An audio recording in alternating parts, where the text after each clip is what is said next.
নমস্কার বন্ধুরা, তোমাদের কাছে আমি বাস্তব যেটা ঘটে সেই কথাটা তোমাদের কাছে আমি শেয়ার করব। যে আত্মীয়দের মধ্যে টাকা পয়সা নিয়ে কিভাবে ভালোবাসা কেটে যায় বা থাকে না, সেটা তোমাদের কাছে আমি বলবো।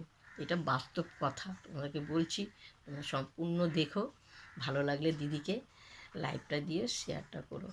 তো আমার ধরনে আমি একটা কথা বলছি, তো আমার দিয়ে উদাহরণটা দিচ্ছি।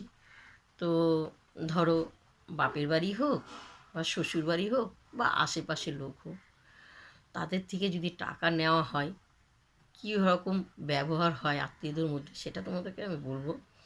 তো আমার এক ননদ ননদ এসে বলল, বৌদি বৌদি তুমি বাড়ি আছো?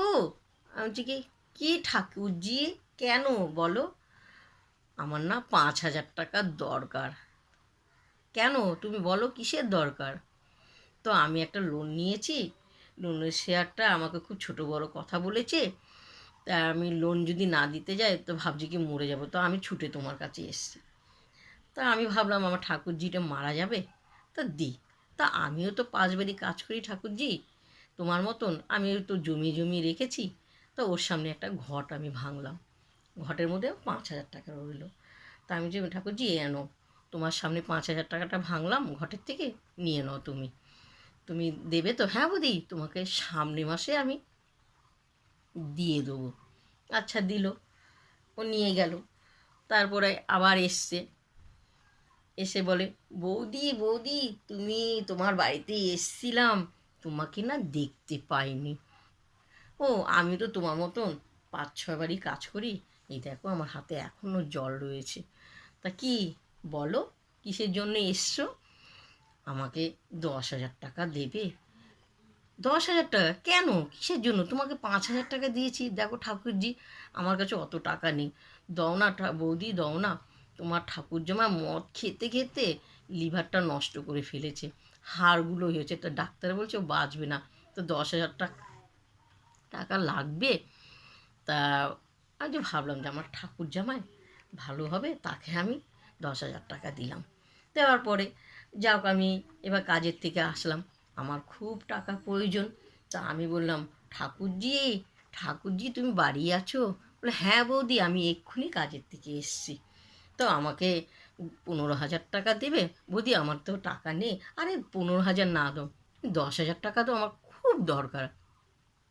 জানো বৌদি, আমার গ্যাস নেই, চাল নেই, মুদিখানার দোকান নেই, তা আমি বাজার নেই। আর ওই যে দেখো তোমার ঠাকুরজামা শুয়ে রয়েছে, ওষুধের পয়সা নেই। এবার তো আমি বলছি, আমি তো সে কথাটা শুনবো না, আমিও তো বিপদে পড়েছি, তুমি যেরকম বিপদে পড়েছো আমার কাছে ছুটে এসছো, তোমাকে দিয়েছি, আমার টাকা তোমার দিতেই হবে। না না, তোমার বাপের বাড়ি যাও না, তোমার আশেপাশে কেউ যদি থাকে দাও, সামনের মাসে তোমাকে দাও। আমি বলছি, বাহ, তুমি তো আমার নিজেরই আত্মীয়, বাপের বাড়িও যেরকম আত্মীয় তুমিও তেমনি আত্মীয়, তোমাকে দিয়েছি, তুমি টাকাটা দাও। তা ওর সঙ্গে আমার খুব ঝগড়া কাটাকাটি হলো। আমি বাড়িতে এসে চুপ করে ভাবলাম, আমি কি টাকাটা নিজের আত্মীয়দেরকে দিয়ে ভুল করলাম মানুষের উপকার করে? তা আমি নিজে নিজে ভাবলাম, তাহলে আমি সংসারটাকে কি করে চালাবো? হ্যাঁ, আমি সব টাকা শূন্য করে দিয়ে দিলাম। তাহলে নিজেদের মধ্যে টাকা দিয়ে নিজেদের ভালোবাসাটা ভেঙে যায়। দিদিভাই, বুঝতে পেরেছো? তো তোমরা যদি কাউকে যদি টাকা দাও, ঘর শূন্য করে দেবে না, আত্মীয়দের মনও পাবে না, আশেপাশের মনও পাবে না। টাকা এমন জিনিস, নিজেদের সঙ্গেও শত্রুতা হয়, আশেপাশের লোকদের সঙ্গে শত্রুতা হয়। তো এই বাস্তব কথাটা তোমাদেরকে বললাম। যদি ভালো লাগে আমাকে লাইক দিও, শেয়ার করো, কমেন্ট করে জানাবে। টাটা।